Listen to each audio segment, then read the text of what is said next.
এই ধরনের ম্যাচে আমি কখনোই হতাশ হই না আসলে, এবং আমি দেশে গেলে হয়তো বা তাদের জন্য কিছু করার চেষ্টা করব। আসার পর একটা সম্বর্ধনা ডিনার ব্যবস্থা করবে আমাদের, তারপরে আমি যখন দেশে যাব তখন আমরা সব আলোচনা করে কি করা যায় দেখবো। বাট আমার মনে হয় he's captaincy material, captaincy quality আছে।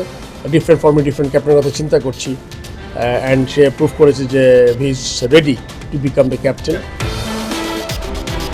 ওয়ার্নার পার্কের বেলকনিতে বিসিবি প্রেসিডেন্টের অস্থির পায়চারি, দূরে তাকালেই সেন্ট কিটসের প্রকৃতির দারুণ ছবি।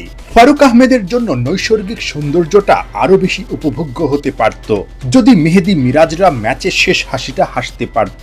কিন্তু মরুর বুকে টাইগার যুবাদের এশিয়ার শ্রেষ্ঠত্ব অর্জনের দিনে বড়দের জয়ের স্বপ্নটা ক্যারিবিয়ান সাগরে ভেসে গেছে। টাইগারদের জন্য খুব ভালো একটা সুযোগ ছিল সেন্ট কিটসের এই ওয়ার্নার পার্কে ম্যাচটা জিতে নেওয়ার, কিন্তু ওয়েস্ট ইন্ডিজ ইতিহাস গড়ে এই ওয়ার্নার পার্কে জিতে নিয়েছে ম্যাচটা।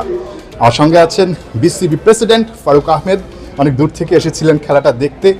একটু হতাশ হলেন কিনা? কারণ এই মাঠে সর্বোচ্চ চেস করার রেকর্ড ছিল 266, কিন্তু বাংলাদেশ যেভাবে বোলিং করলো আসলে 295টা আসলে চেস করে গেল তারা।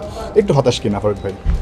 আমি আসলে খুব বেশি হতাশ না। আমার মনে হয় যে রাইট ফ্রম দ্য ওয়ার্ড গো খুব ভালো ব্যাটিং করেছি আমরা, অ্যান্ড পোস্টিং 295 সবসময় ভালো টোটাল। আর আমি সবসময় মনে করি যে উইনিং লুজিং তো একটা পার্ট, বাট সবচেয়ে বড় কথা আমরা রেগুলার বেসিসে ভালো খেলতে পারছি কিনা। I think it was another game যেটা আমাদের অত্যন্ত ভালো ব্যাটিং করেছি। আমাদের ওপেনিং স্পেল বোলিংয়ে ওয়াজ ভেরি গুড। তাদের দুইটা বেস্ট ব্যাটসম্যানকে আমরা অনেক আটকে রেখেছিলাম। তারপরে উইকেট ভালো ছিল অ্যাট দ্য এন্ড, তেমন সুযোগ আমরা কিন্তু কিছু পাইনি। ওরা ভালো ব্যাটিং করেছে আমার মনে হয়। নাহিদ রানে এগেইন বোল্ড রিয়েলি ওয়েল। আমার মনে হয় একটা বল মাথা লাগার পরও ওদের ব্যাটসম্যান 100 করেছে, সো সেটা খুব কম্পোজ ধরে রেখেছে। আমার মনে হয় যে we had some very good moments এই ম্যাচের মধ্যে। সো এরকম ম্যাচ দেখতে আমার ভালো লাগে। তার কারণ হচ্ছে তুমি যতগুলো এরকম ম্যাচ খেলবে যত বেশি, তত তোমার উইনিং পার্সেন্টেজটা বাড়তে আলটিমেটলি। এখানে আসলে অনেক সিনিয়র ক্রিকেটাররা ছিলেন না, অনেক ইয়াং ক্রিকেটার। হুট করে আসলে 5-6 জন দলে না থাকাটা কিন্তু খুব একটা সহজ কথা না মানিয়ে নেওয়া। সেই জায়গা থেকে মনে হয়েছে কিনা যে আসলে যারা খেলেছে তারা মোটামুটি ভালোই খেলেছে ওই জায়গা থেকে? সেটাই আমি বলছিলাম। আমাদের একটা ওয়ান ডেতে 295 পোস্ট করা ওভারসিজ এসে, এটা কিন্তু সহজ না। বাট এই সেন্ট কিটসের উইকেট আমরা সবাই জানি খুব ভালো ব্যাটিং ফ্রেন্ডলি। তুমি জানবে যেখানে ম্যাক্সিমাম ওরা T20 হোস্ট করে because of the nature of the wicket, good batting wicket. So সেই দিকে বিবেচনা করলে যেটা পোস্ট করার কথা ছিল 300-র কাছাকাছি, আমার মনে হয় 20টা রান এদিক সেদিক হলে অন্যরকম হতে পারতো। বাট আমরা কিন্তু we had our moments, but ধরে রাখতে পারিনি আসলে। ওরা কিছু খুব ভালো ব্যাটিং করেছে মিডল অর্ডারে, সেটা একটা কারণ। তবে এই ধরনের ম্যাচে আমি কখনোই হতাশ হই না আসলে। আমার মনে হয় যে this is something will give you inspiration for the next game or future games. আজকেও একদম খারাপ ক্যাপ্টেন্সি করেনি, বাট আমার মনে হয় he's captaincy material, captaincy quality আছে, যেটা সে আন্ডার-19 ক্যাপ্টেন্সি করেছে। আপনারা জানেন যে লং টাইম ব্যাক 5-6-7 বছর আগে। সো আমার মনে হয় ওর মধ্যে ওই মেধাটা, ওই ক্যাপ্টেন্সির যোগ্যতাটা আছে। আমরা তো চাই আমাদের টিমে ক্যাপ্টেন্স প্যানেল যতটা থাকবে তত সুবিধা হবে। আমরা ডিফারেন্ট ফর্মে ডিফারেন্ট ক্যাপ্টেনের কথা চিন্তা করছি, অ্যান্ড সে প্রুভ করেছে যে he is ready to become the captain. So যখন প্রয়োজন হবে তখন হয়তো আমরা তাকে কাজে লাগাতে পারবো। ফারুক ভাই, জিতে গেলে কিন্তু আসলে ডাবল খুশি হতো, কারণ ইউএতে আসলে যারা আন্ডার-19 খেলছিল এশিয়া কাপ, তারা ফাইনালে শিরোপাটা জিতেছে। আপনার এই হাসিটা হয়তো আরেকটু উজ্জ্বল হতে পারতো। আন্ডার-19 ক্রিকেটারদের নিয়ে কি বলবেন? আসলে যেভাবে তারা পারফর্ম করেছে, খেলাটা কি দেখার সুযোগ হয়েছে কিনা আপনার? আই থিঙ্ক ফাইনাল দেখিনি, বাট বিফোর আমি এখানে আসার আগে আমি অত্যন্ত ক্লোজলি দেখেছি তাদের খেলাগুলো। প্রথম ম্যাচ দেখেছি। Azizul Hakim was very good opening batsman, the captain.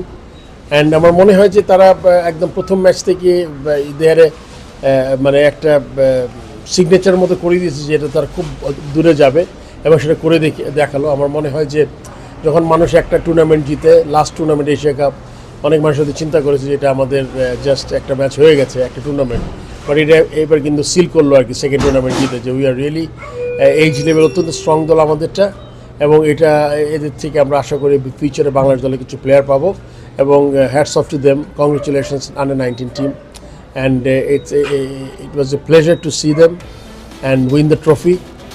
খুব ভালো লেগেছে আন্ডার-19 আবার দ্বিতীয়বারের মতো এশিয়া কাপ জিতে নেওয়ার পরে ইন্ডিয়া, পাকিস্তান, আফগানিস্তান আমাদের স্ট্রং টিম, এবং আমি দেশে গেলে হয়তো বা তাদের জন্য কিছু করার চেষ্টা করবো। সেটাই জানতে চাচ্ছিলাম ফারুক ভাই। লাস্ট কোয়েশ্চেন অনেক আমার, ধন্যবাদ। সেটা হচ্ছে যে আসলে তাদের জন্য যেহেতু সামনে একটা বিশ্বকাপ আছে, আরও একবার বিশ্বকাপ জেতার সুযোগ এই দলটার জন্য, তাদের মোটিভেশনের জন্য আসলে বিসিবি কি করতে যাচ্ছে? নিশ্চয়ই সংবর্ধনা তো থাকবেই, পাশাপাশি এর আগে আপনি দিচ্ছেন সবাইকে আসলে দেখছি, তো ওদের জন্য আসলে কি থাকছে যদি স্পেসিফিকভাবে একটু বলতে পারতেন। এই মুহূর্তে তো ডিসাইড করিনি, বিকজ আমার বোর্ড আছে। তো আমার মনে হয় যে ওদের একটা আসার পর একটা সম্বর্ধনা ডিনার ব্যবস্থা করবে আমাদের।